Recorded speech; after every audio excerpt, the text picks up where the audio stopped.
Pessoal, comprei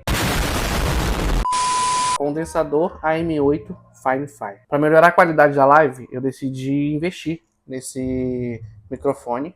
Dei uma pesquisada na internet. Acho que ele é um bom microfone. Eu vou fazer um unboxing com você agora e testar também.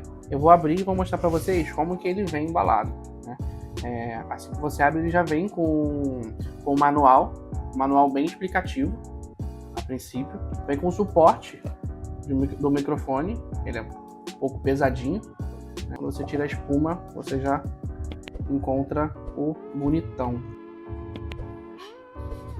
Ele não é muito pesado, ele tem um material bem resistente, essa espuminha, né, para tirar ruído. E ele só acompanha esse cabo tipo C USB. Ele vem com esse velcrozinho, que é muito legal para embalar de volta, deixar guardadinho, estragar o cabo, né? O que eu acho bem legal nele é que ele vem com esse sensor. Você consegue ativar e desativar o som.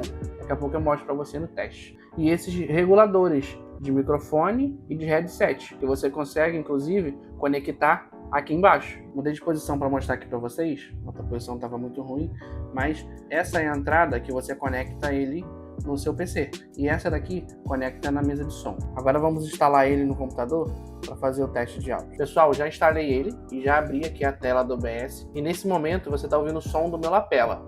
E esse é o som do Fine-Fi.